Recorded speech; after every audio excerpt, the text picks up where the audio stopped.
राहुल तेजस्वी का वोटर अधिकार यात्रा अभी नवादा में पहुंचा है और इस वक्त हमारे साथ बातचीत करने के लिए रजौली विधानसभा से सीताराम चौधरी जी हैं। नवादा यात्रा पहुंच गया है, कैसे देख रहे हैं इस यात्रा को? इस यात्रा से देख रहे हैं कि विरोधी लोग दहशत में हैं। जिस साजिश के तहत हमारे वोट का अधिकार छीनने का प्रयास किया जा रहा था तो असफल नज़र आ रहा है उनको कि हमारे माननीय नेता प्रतिपक्ष तेजस्वी जी और माननीय नेता प्रतिपक्ष राहुल जी उतर गए हैं रोड पर और यह यात्रा से यह भयभीत उन लोग है। चुनाव आयोग का मैंने विचाराधीन में पड़ गया कि अब करें तो क्या करें। अंत में ऐसा करना पड़ेगा उनको कि जो वोट का अधिकार जो छीनने का प्रयास किया जा रहा है उनको नकार में आना पड़ेगा, नहीं करना पड़ेगा और जितना भी वोटर काटा गया है उनको सब प्रकाशित करना पड़ेगा।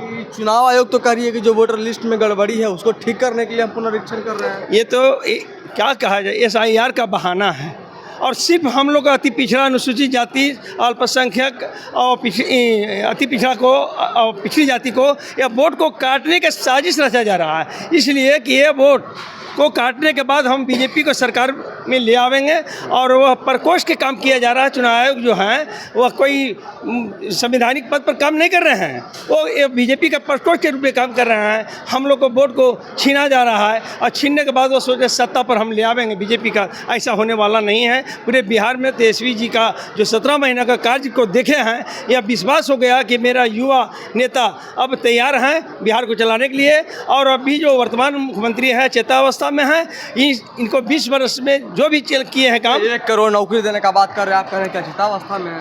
1 करोड़ नौकरी, ये 71,000 करोड़ घोटाला के जो काम किए इसको उजागर करें, निश्चित सिद्ध करें ना।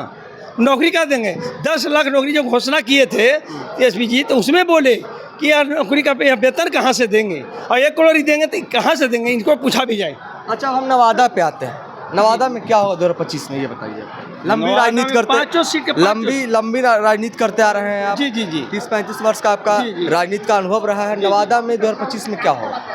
2020 में हम लोग तो 4 सीट जीत चुके हैं, 5 के 5 सीट जीतने जा रहे हैं नवादा में। 5 के 5 सीट जीतेंगे। खाली नेता टिकट अच्छे से वितरण जी वितरण सिर्फ जो सर्वे करा रहे हैं उसी के अनुसार से दिया जाए, जो पैरवी पर टिकट नहीं दिया जाए। वो तो कही रहा है कि गणेश परिक्रमा करने वाले को हम नहीं देंगे। तो जमीनी नेता जो जमीन से जुड़े हुए वैसे टिकट दिया जाएगा और इनका वोट तो अपना है। तेजस्वी जी, माननीय तेजस्वी जी का वोट जो है ये अपना वोट है, लालू जी का वोट है और उम्मीदवार सही रहना चाहिए। विरोधी ज़्यादा, जिस क्षेत्र में ज़्यादा विरोध हो रहा है वैसे को देखते हुए टिकट सोच समझ के दिया जाए।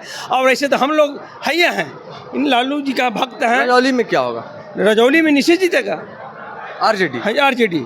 आपका यहाँ पे क्या, आप लगातार कुछ दिन से घूम रहे हैं, आपका यहाँ पे क्या माहौल है? जनता तो मांग है, यदि आपको इतना देर से कार्य कर रहे हैं आपको एक बार मौका देना चाहिए। यदि मिलता है तो निश्चित है काफ़ी वोटों से जीतेंगे। सीट निकाल लीजिए जी, अधिक वोटों से जो रिकॉर्ड तोड़ा जाएगा जी, रिकॉर्ड तोड़ देंगे। चलिए, तो ये सीताराम चौधरी हैं, ये साफ तौर पे कह रहे हैं कि अगर हमारे नेता तेजस्वी प्रसाद यादव अच्छे से सीट फाइनल करते हैं सभी लोगों का, खास करके नवादा में जो 5 विधानसभा है उसको अच्छे से जो है कि सीट फाइनल करते हैं, अगर गणेश परिक्रमा करने वाले को टिकट नहीं देते हैं और हम ग्राउंड लेवल पर मेहनत कर रहे हैं, अगर हमें टिकट देते हैं तो तेजस्वी यादव को सोचने और समझने की ज़रूरत नहीं है कि सीट वो निकलेगा कि नहीं निकलेगा। वो सीट सीताराम चौधरी 110% निकाल करके रजौली का सीट देने का काम करेगा। अब तक देखते रहिए द न्यूज़। पनोरमा ग्रुप, जो सोचता है वो करता है।